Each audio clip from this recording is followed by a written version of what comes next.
L'Éducation nationale initie depuis 4 ans une action éducative à destination des lycéens de la Côte d'Or.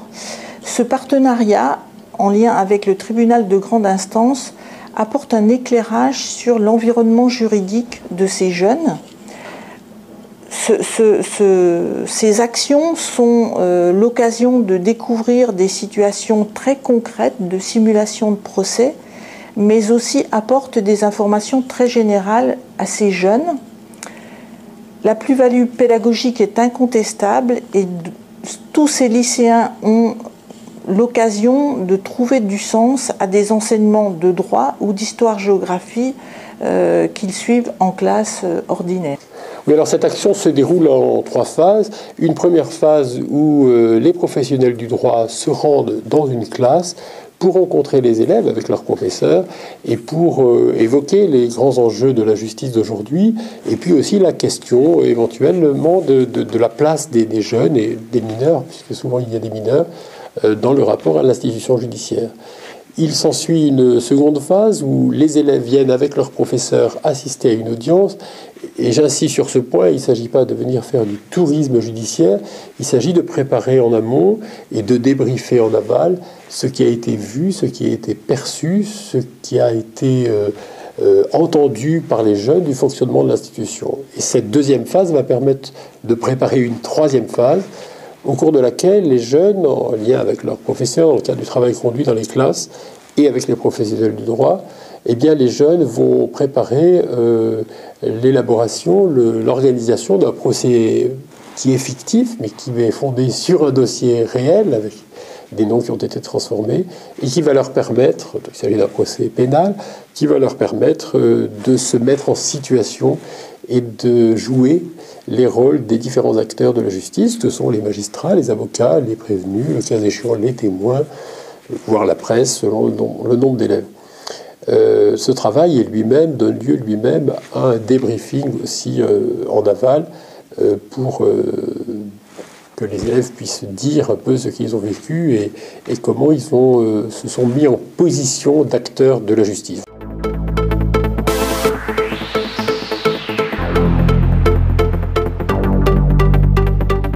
Alors bonjour à toutes et à tous, donc je m'appelle Isabelle Bordenave, donc je suis première vice-présidente au tribunal de grande instance de Dijon. Donc il y a une question qui est la première question que vous avez posée dans la liste qui nous a été transmise sur qu'est-ce qu'un premier vice-président. Donc je serais peut-être amenée à vous le développer un petit peu plus tout à l'heure en fait. Donc ce que je veux juste vous dire, c'est que je suis première vice-présidente depuis quelques mois seulement au tribunal de Dijon. Je suis arrivée au mois de janvier de cette année et le premier vice-président, je vais peut-être vous le dire tout de suite, c'est l'adjoint du président, c'est-à-dire que dans chaque tribunal de grande instance, donc à Dijon il y a un tribunal de grande instance, ce tribunal de grande instance, il y a un président à sa tête, comme par exemple dans votre lycée, il y a un proviseur à la tête du lycée, maintenant le tribunal il y a un président et dans le lycée il y a un proviseur adjoint. Et moi, je suis première vice-présidente, c'est-à-dire que quand le président n'est pas là, s'il y a lieu de le remplacer, c'est moi qui vais le remplacer. Milena Djambazova, je suis avocate donc, au barreau de Dijon depuis une petite dizaine d'années maintenant. Je m'occupe plus particulièrement de dossiers en droit commercial et droit de la construction. Je vous propose d'organiser les choses de la manière suivante. Je pensais vous faire une présentation un petit peu succincte, enfin rapide de ce que c'est qu'un tribunal, comment le tribunal rend des décisions, comment on peut les contester, après comment on peut les recontester. Donc c'est le fonctionnement judiciaire que vous avez déjà peut-être vu avec vos enseignants, mais en vous l'expliquant comment ça fonctionne au tribunal de Dijon. Après, je pensais qu'on vous expliquerait avec ma collègue qu'il y a 2 grands types de contentieux qui sont le contentieux pénal d'un côté, on va vous dire en quoi ça consiste, et puis civil de l'autre. Et puis après, je pensais partir d'une des affaires à laquelle j'ai participé récemment dans un procès pour vous raconter, c'était un braquage, comment ça s'est passé, puis qu'est-ce qui se passe après, comment les policiers interviennent, quel est le juge qui intervient, qu'est-ce que fait le procureur de la République. Comme ça me permettra de vous situer plusieurs acteurs judiciaires. Et puis ma collègue fera de la même manière sur du contentieux civil, une fois qu'on aura bien fait le tri pour vous expliquer ce ce que ça veut dire pénal et ce que ça veut dire civil.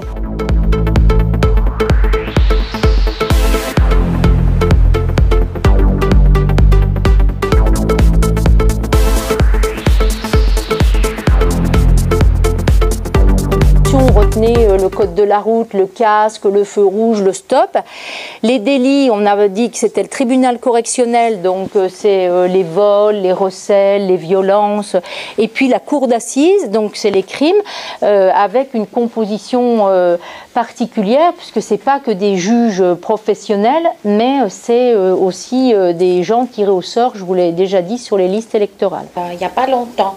Alors moi, quand j'étais jeune avocat, et par définition, les jeunes avocats font beaucoup de droit pénal, parce qu'ils font partie de ce qu'on appelle les listes de commission d'office. C'est à destination des gens qui commettent des infractions, qui ont besoin d'un avocat, ou qui sont soupçonnés d'avoir commis une infraction, qui ont besoin d'un avocat et qui n'en connaissent pas. Et dans ce cas-là, on dit, on va vous commettre un avocat d'office. Ce sont les avocats commis d'office. Je ne sais pas si vous avez déjà entendu. Voilà. Ces listes d'avocats commis d'office, il faut savoir qu'elles sont alimentées en substance par les avocats qui ont moins de 5 ans d'expérience au barreau. Donc c'est les jeunes avocats. Alors c'est bien pour eux parce que quand on arrive jeune avocat, on n'a pas forcément encore une clientèle. D'accord ? Et par ce biais-là, on peut justement travailler, trouver des clients et alimenter un petit peu un début de fonds de clientèle. Bon.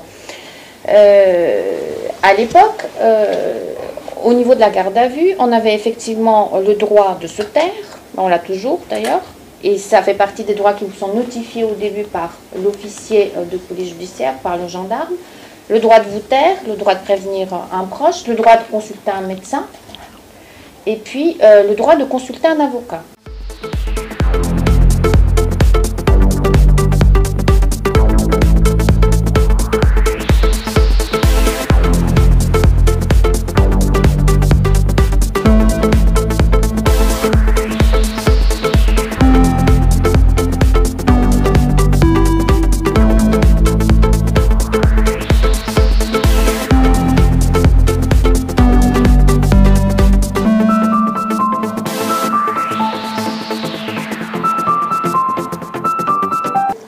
Bon, d'abord, je vous souhaite la bienvenue dans ce palais de justice, dans ce tribunal de grande instance de Dijon. Vous êtes ici en salle correctionnelle, enfin la salle d'audience qui est plutôt la salle correctionnelle.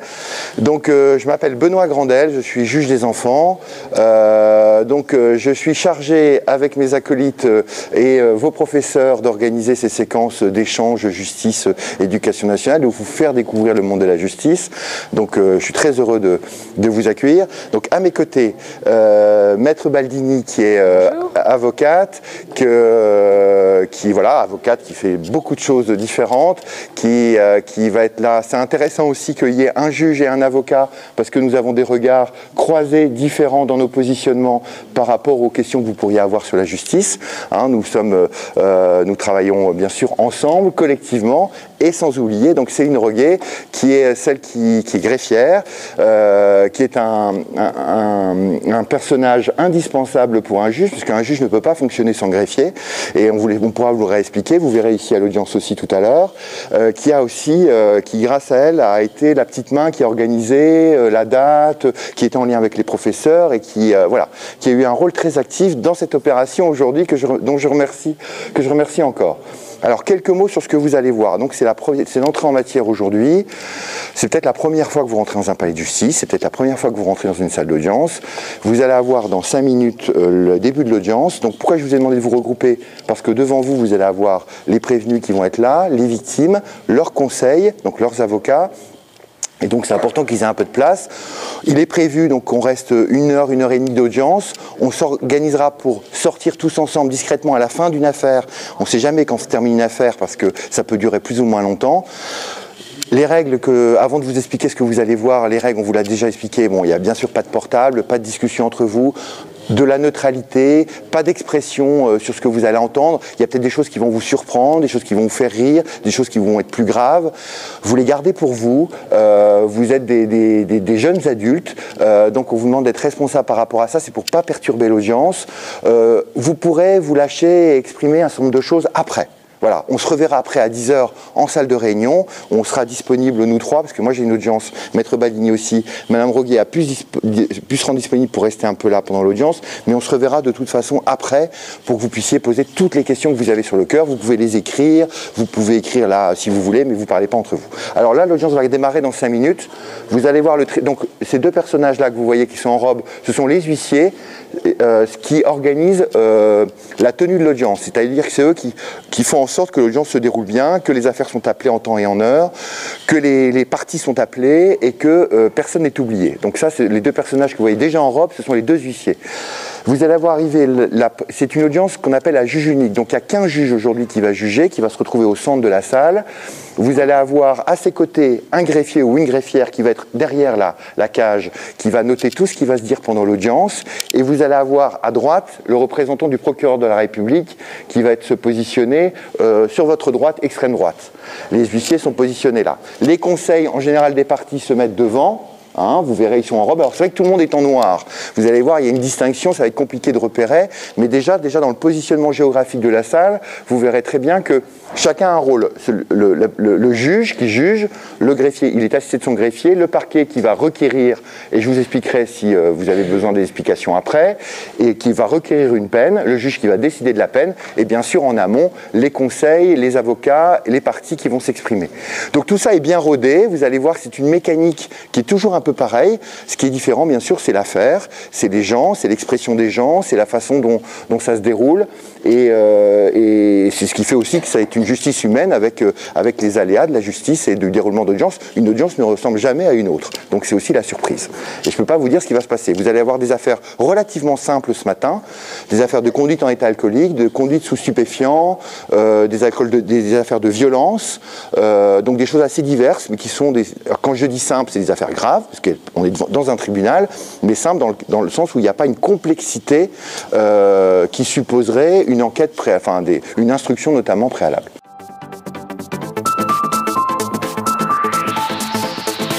Alors aujourd'hui, c'est vous les acteurs, hein, c'est plus nous. Hein. Enfin, vous nous avez pas vu nous parce que on vous a accompagné la dernière fois, mais quand vous étiez au tribunal à l'audience. Vous imaginez que nous, on est dans ce rôle-là, donc soit de juge, soit d'avocat, soit de greffier. Alors aujourd'hui, on a une petite nouvelle dans l'équipe, on a Karine Poiseau qui est là, qui est greffière de son état, qui vient aussi donner un coup de main à Céline, parce que comme vous dites, il y a plusieurs groupes et qu'on veut vous accompagner au mieux, on trouvait ça intéressant, voilà, de pouvoir étendre notre groupe d'intervention auprès de vous. Les gens ont l'impression que les gens ne sont pas condamnés quand ils ont du sursis. Et que c'est pas une vraie peine, que ils ont du sursis, donc voilà. Ça reste vraiment une peine de prison qui est au-dessus de la tête des gens. Nous, on explique souvent bien à l'audience, les conseils le font aussi, et voilà, c'est pas, on leur donne pas un blanc-seing pour continuer leurs bêtises. Voilà, c'est un avertissement, un réel avertissement. Et la révocation peut être encourue, c'est-à-dire qu'on peut, quand ils recommettent une infraction dans les 5 ans, non seulement ils sont condamnés pour les nouveaux faits pour lesquels ils comparaissent devant le tribunal, mais en plus, on peut ordonner la révocation de tout ou partiel de ce sursis. Donc ça vient s'ajouter. Donc c'est quand même le sursis, la peine de prison avec sursis, c'est une vraie peine. Hein. La seule chose, c'est qu'on considère au vu du casier judiciaire et au vu des faits que la personne, que l'incarcération n'apporterait rien de plus et que le sursis est un signal d'alarme fort qui est posé par la justice pour leur dire attention, arrêtez, en tout cas pendant 5 ans, plus de bêtises de ce type-là, sinon vous encourez la révocation de ce sursis et là vous faites la peine en prison. Ces décisions importantes, elles sont publiées. Alors vous pouvez aller sur Légifrance. Si c'est une décision qui est publiée, vous tapez sur Internet Légifrance. Et quand vous allez entrer sur le site de Légifrance, il va vous proposer alors plein de trucs, les codes, les lois, etc. et la jurisprudence judiciaire, administrative ou constitutionnelle. Voilà. Donc vous tapez, alors en fonction de la décision, si c'est une décision de la Cour de cassation, ça va être jurisprudence judiciaire. Alors, généralement, là, c'est le juge judiciaire qui... Bon, il peut y avoir des arrêts du Conseil d'État aussi. Par contre, tout ce qui touche à la nationalité... Et puis, vous rentrez, voilà, vos dates, votre date de la décision, la juridiction qui l'a rendue, la date, et en principe, avec Légifrance, vous accédez à une base de données où vous avez des centaines de milliers de décisions de justice. Donc, restez là. Vous êtes 4 juges, c'est bien. D'accord? Non, non, mais on ne bouge pas les groupes. D'accord? Allez-y, voilà.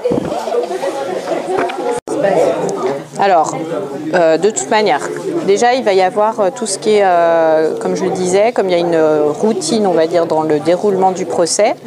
Après, on a un peu des codes, mais ça, justement, ma collègue qui est venue en renfort, elle sera plus à même de vous expliquer la manière d'écrire les choses, puisque elle va à l'audience. Donc vous allez réclamer au tribunal une condamnation contre Monsieur Dumont. Parce que vous pensiez requérir quoi? En fait, baissé, non? Oui, ça a baissé parce que nous, notre client... Il a 2,90? Non, il est à 0,5 et du coup, il change. Ouais. On peut aussi, à Monsieur Robert, lui demander, qu'est-ce qu'il a bu comme alcool pour avoir ça et ce qu'il se souvient de cette soirée-là, s'il pense vraiment les souvenirs qu'il en a, quoi. Ouais. Ouais, donc tu étais légèrement au-dessus, donc tu avais 0,3 au-dessus. Vous êtes le groupe quoi ici? Avocat. Avocat de? Du prévenu de l'accusé. L'accusé, donc du prévenu. L'accusé, c'est en cours d'assises.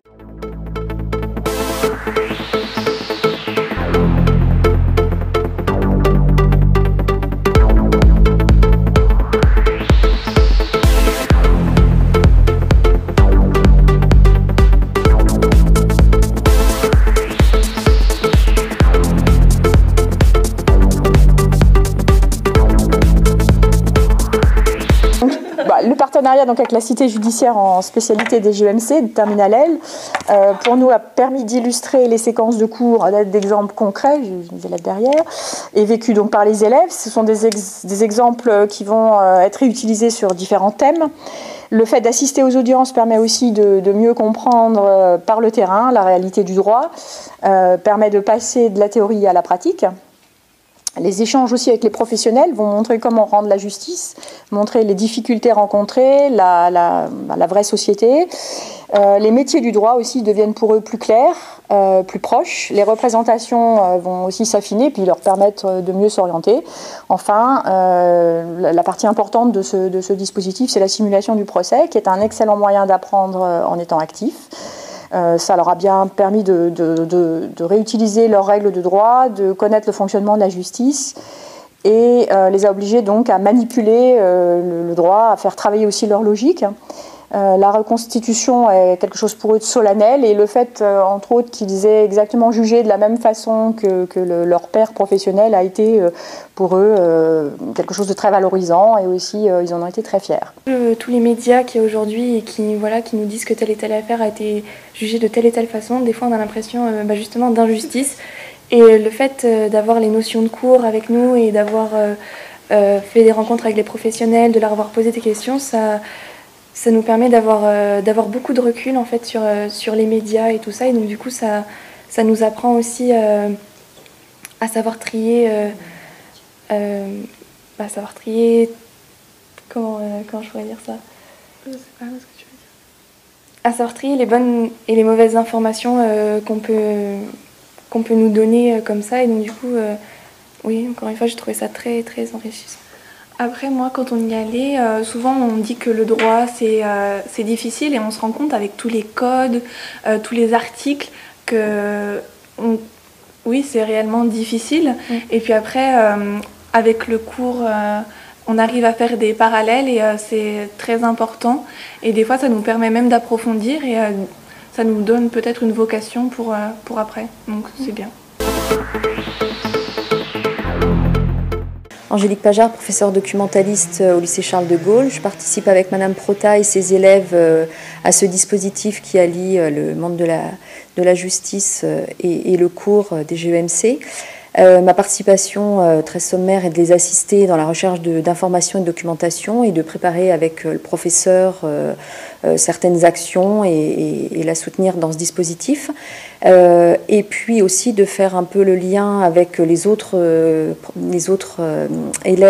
élèves qui ne sont pas dans ce cours pour leur proposer de la documentation, puisqu'on voit bien que c'est une de leurs préoccupations, le droit, la justice. Beaucoup de nos élèves, beaucoup d'élèves et de jeunes sont intéressés par ce milieu.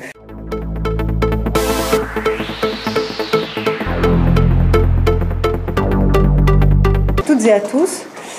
Donc voilà, nous sommes, Maître Chaumard et moi, heureux de vous accueillir chez nous, à la cité judiciaire de Dijon, puisque vous nous aviez accueillis fort gentiment chez vous il y a quelques semaines. Donc voilà, c'est à nous de vous montrer notre maison, voilà, notre maison de travail. Comment va se passer l'après-midi? Donc déjà, on est parti sur une durée de 2 heures, qu'on passera ensemble, un peu de la même manière que ce qu'on avait fait avec vous. Aujourd'hui, nous, on souhaitait vous montrer en vrai un procès, donc vous faire assister à l'audience correctionnelle qui se tient cet après-midi. Donc il y a au tribunal de grande instance de Dijon des audiences correctionnelles tous les jours, où on juge effectivement des infractions pénales, des délits. Donc cet après-midi se tient donc ce qu'on appelle une audience collégiale, c'est-à-dire qui concerne des infractions pour lesquelles il faut 3 magistrats pour pouvoir rendre une décision. Il y a certains types d'infractions qui sont considérés par le législateur comme moins graves, ce qui est assez étonnant d'ailleurs, et on considère qu'un seul magistrat est capable pour juger.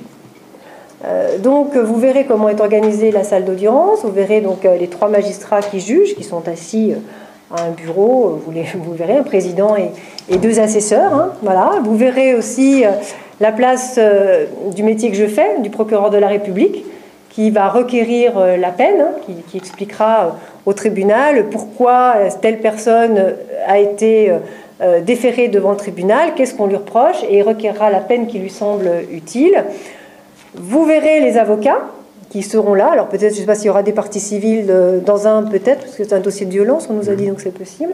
Enfin, vous verrez le travail de l'avocat qui soit défend la victime et donc explique ce qu'il doit être dit au tribunal pour cette victime, et puis qui défend aussi la personne qui est accusée.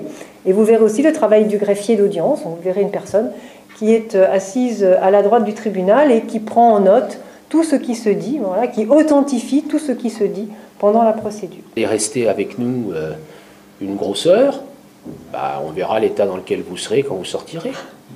Et vous verrez que être juge de 13h30 à 19h30, c'est pas pour rire. Non. Et là, mais ils sortent quand même pour aller délibérer. Bien sûr. Alors souvent, ils délibèrent en fin d'audience, c'est-à-dire qu'ils ne délibèrent pas forcément derrière chaque dossier, parce que sinon, ça perd un peu de temps. Donc la tendance est plutôt de prendre plusieurs dossiers. Il y a un ordre de passage des affaires. On prend d'abord les personnes détenues. Les détenus ont toujours la priorité. Puis après, on prend les affaires libres. Et puis dans les affaires libres, on prend en fonction des avocats. C'est-à-dire que d'abord, les gens qui sont défendus par des avocats, on dit de l'extérieur, des avocats qui ne sont pas du barreau de Dijon, passent en priorité. Sauf le bâtonnier, oui. Voilà. Et après, quand c'est des avocats du barreau de Dijon, ils passent normalement dans leur ordre d'ancienneté d'inscription au tableau de l'ordre. Voilà. Et passent en dernier les gens qui n'ont pas d'avocat. Voilà. Donc si vous êtes défendu par un jeune avocat qui a 1 an de barreau, vous venez à 13h30 à l'audience et vous serez jugé vers 19h. Et on n'est pas obligé de venir à 13h30 si on est... Si.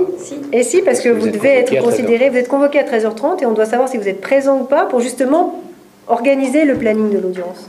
C'est-à-dire qu'il y a un appariteur qui fait en gros l'appel, savoir qui est là, qui n'est pas là, est-ce que la personne a un avocat, pas d'avocat, parce que souvent on ne sait pas si les gens vont avoir des avocats. Au moment où on les poursuit, on ne sait pas.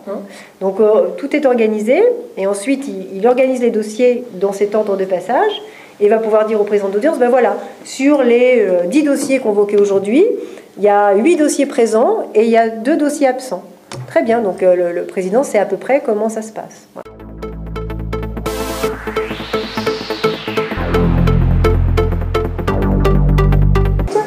Donc on dispose de la matinée dans cette salle d'audience qui vous est dédiée pour aujourd'hui. Donc vous allez pouvoir mettre en scène la simulation d'audience sur le dossier qu'on vous a remis. Donc je vais vous expliquer un petit peu les positionnements de chacun pour que vous puissiez prendre vos marques. Donc on va faire comme une vraie audience, c'est-à-dire que les personnes qui joueront le tribunal, c'est-à-dire le président, les assesseurs, le greffier et le procureur de la République, sortiront et iront dans la petite salle de délibéré que je leur montrerai là. Et quand ils rentreront dans la salle, il y a une sonnette, sonneront, c'est une sonnette qui annonce l'arrivée du tribunal. Et donc le tribunal entrera dans un ordre, en désordre, dans un ordre prévu, c'est-à-dire le président d'abord, ses deux assesseurs derrière lui, ensuite le procureur de la République et en dernier la greffière.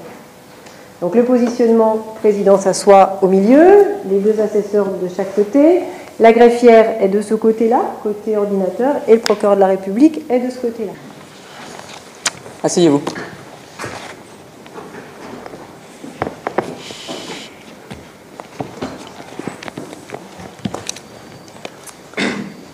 Alors bonjour mesdames et messieurs, bonjour monsieur le procureur, bonjour monsieur les assesseurs, bonjour maître. Alors aujourd'hui nous allons juger l'affaire concernant un vol aggravé avec recel de biens qui s'est déroulé entre le 6 et le 14 mai 2013 au domicile de mademoiselle Sylvie Henry. Donc je vais demander à chaque accusé de raconter leurs faits pour savoir ce qu'ils en pensent de l'affaire. Donc on va commencer. Jérémy Astruc, et vous, comment dire, faire un résumé de l'affaire que pour vous avez fait chez mademoiselle Henry. J'ai accepté ces 20 € parce que tout simplement, il est bien normal que je ne vais pas profiter tout le temps de l'aide de mes parents, qu'il faudrait qu'à un moment je puisse me débrouiller toute seule.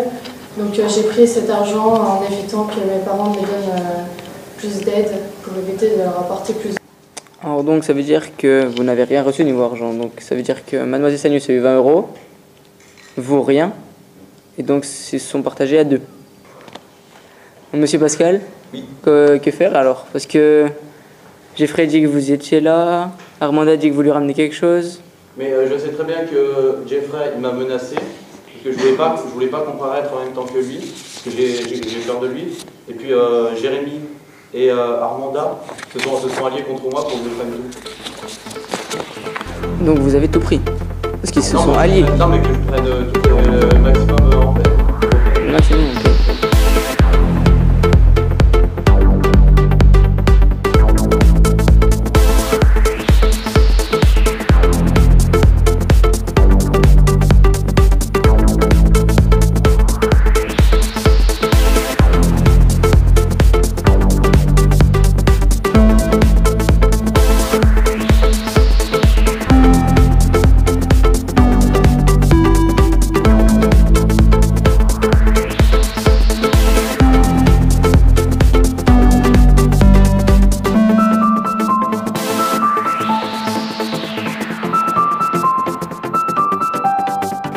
Monsieur Jeffrey Simon, nous vous condamnons à 1 an et 6 mois de prison ferme, avec 2 ans de sursis. Et nous vous condamnons aussi de verser 8 000 € à madame Sylvie Henry. Je suis en seconde métier de la sécurité. Donc aujourd'hui on a été voir le tribunal. On a assisté au rôle des différentes personnes dans le tribunal. Donc on a eu la chance de rencontrer madame le procureur et un avocat, monsieur Chomard. On a vu les différentes pièces et différents rôles d'une personne dans le tribunal. Et je trouve que c'est une chance d'être ici, parce qu'il n'y a pas beaucoup de personnes qui ont eu cette chance. Et moi, plus tard, je vais être policier. Donc c'est important de voir, par exemple, monsieur le procureur, qui sera notre chef de la police. Donc on est avec une classe de lycée professionnel c'est les secondes métiers de la sécurité. Et on travaille beaucoup le droit au métier de la sécurité. Il faut qu'ils comprennent comment la justice fonctionne, parce qu'effectivement, dans leur métier plus tard, ils auront affaire à la justice. Donc avoir la chance de rencontrer madame le procureur et maître Chomard, d'échanger avec eux, ils ont eu une approche très pédagogique, ils sont venus dans la classe, On avait préparé leur intervention, ils ont posé plein de questions et ils nous ont répondu de façon claire. Ils ont apporté l'éclairage de leur point de vue à eux et de leur expérience personnelle. Et ça a été d'une richesse incroyable pour le groupe. Donc on est très très heureux d'avoir fait cette action. Et je pense qu'ils vont en tirer un profit. Surtout que le droit, encore une fois, et la justice, la découverte de la justice, ils vont l'aborder pendant les 3 ans. Et donc là, ils sont en seconde, et du coup, ils ont déjà pris beaucoup d'avance par rapport aux autres. Et surtout, ils ont une approche de leur métier qui va être différente maintenant. C'est l'objectif que nous poursuivons, c'est de vraiment rapprocher l'institution judiciaire de ces jeunes, leur faire rendre visibles et sensibles les enjeux, une partie des enjeux qui sont les nôtres. Et nous considérons, je considère quant à moi, que c'est vraiment au cœur des missions de l'accès au droit et à la justice, mission qui incombe en l'occurrence au Conseil départemental de l'accès au droit, mais je dirais plus généralement, je considère que le service public de la justice est aussi une exigence de se faire connaître, d'être en lien avec la cité, de ne pas être replié. Et finalement, les jeunes, avec en particulier les options, enfin les formules d'enseignement qui sont proposées maintenant, eh bien, ont toute leur place dans ce dialogue. Alors, je dois dire que, de mon point de vue, il y a d'autres actions qu'on pourrait envisager en direction des jeunes et de l'éducation nationale. Il y faudrait des moyens humains, sans doute, de la créativité aussi, de l'énergie, mais je pense qu'on aura l'occasion d'y réfléchir. Moi, j'ai quelques autres idées. On pourrait aller... je n'irai pas plus loin, mais pour faire des actions différentes ou complémentaires de celles-là, même si c'est vrai que c'est une exigence importante pour nous de mobiliser autant de magistrats, d'avocats et de greffiers pour consacrer du temps. Mais franchement, moi j'y tiens et j'y insiste beaucoup auprès de mes collègues. Je crois que ça fait partie de nos missions d'aller vers ces jeunes et mieux communiquer sur ce qu'on fait et sur les enjeux de notre métier pour qu'ils se l'approprient, je le dirais, comme jeunes citoyens.